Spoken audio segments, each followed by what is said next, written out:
আজকে আমরা এই 3 ডিস্ট্রিক্টের বার অ্যাসোসিয়েশন থেকে অ্যাডভোকেট কেন সম্মিলিত হয়েছি, যাহাতে আমরা আমরার আদরের এবং মায়ার অ্যাডভোকেট মমতাজ বেগমরে 2026-এর নির্বাচনে দক্ষিণ করিমগঞ্জ সমষ্টি থেকে কংগ্রেসের টিকিটটা দেওয়ার জন্য। কারণ উনি নিজেই খুব স্বাবলম্বী, তিনবারের জেলা পরিষদ সদস্যা, বর্তমানে উনি ডিস্ট্রিক্ট মহিলা কংগ্রেসের প্রেসিডেন্ট এবং উনার রোজ দিন উনার কাজকর্মের মানে কোনো সীমা নাই। রোজ দিন মিটিং, কোর্টের কাজ শেষ হওয়ার পর একদম সন্ধ্যা থেকে রাত্রি 10টা-11টা পর্যন্ত উনি মিটিং করেন, এই কংগ্রেসের নিয়ে মিটিং করেন এবং উনি মানে উনার বয়স হওয়ার পর থেকেই মানে কংগ্রেসের কাজ করেই যাচ্ছেন। ওদিকে আমরা 15 বছর থেকে 15 বছর থেকে উনি কংগ্রেসের সঙ্গে জড়িত। গতিকে এই হিসাবে আমরা মানে উনি যে দক্ষিণ করিমগঞ্জ থেকে কংগ্রেসের টিকিটটা দাবি করছেন, এটা লেগে আমরা মানে প্রদেশ কংগ্রেসের কাছে আশাবাদী এবং আজকে আমরা 3 ডিস্ট্রিক্টে মিলিয়ে একটা মেমোরেন্ডাম রেডি করছি, যেটা আমরা প্রদেশ কংগ্রেসে দেওয়ার লাগিয়া এবং আমরা দিল্লিতে আমরা রাহুল গান্ধীর এটা আমরা ইনফরমেশন দিব, যেহেতু আমরা এই সিটটা মহিলা কংগ্রেসের হিসাবে 2026-এর নির্বাচনে মানে উনারে দেওয়া হোক। আমিও অ্যাডভোকেট, আবার এদিকে বদরপুর চৈতন্যগড় ব্লক কংগ্রেসের মহিলা কংগ্রেসের প্রেসিডেন্ট।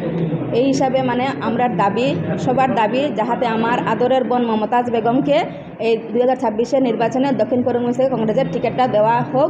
দেওয়া হলে তারপর মানে উনি জয়ী হবেন একদম 100% নিশ্চিত। এটা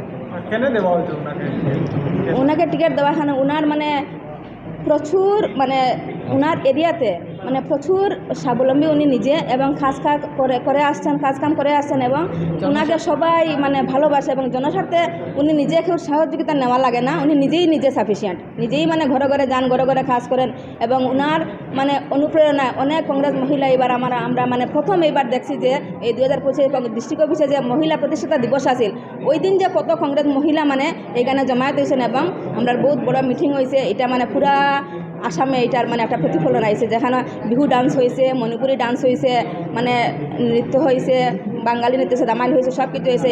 এই দিন যে যত মহিলা মানে আইসেন, এরকম আর কোনো দিন মানে কোনো মহিলা এরকম কোনো মিটিংয়ে হয়েছে না। গতিকে উনারই প্রেরণা, উনারই অনুপ্রেরণা এত মহিলা এখানে জমায়েত হয়েছেন। গতিকে আমরা দাবি যে যেহেতু মহিলা স্বাবলম্বী হওয়ার প্রয়োজন আছে, গতিকে উনি যদি 2026-এ MLA হন দক্ষিণ করিমগঞ্জ থেকে, আমরা বরাকবেলির মানে সবার একটা মানে স্বার্থ মানে ভালো হইব, এর লেগে আর কি মহিলা সমাজের, বিশেষ করে মহিলা সমাজের একটা উন্নতি হইব, এর লেগে আমরা আশা করি আর যে আমার আদরের বোন মমতাজ বেগমকে এই 2026-এর দক্ষিণ করিমগঞ্জ থেকে টিকিটটা দেওয়া হোক, প্রার্থী করা হোক এবং মানে জয়টা একদম নিশ্চিত। এটাও আমি বলে দিচ্ছি যে জয়টা একদম নিশ্চিত 100%।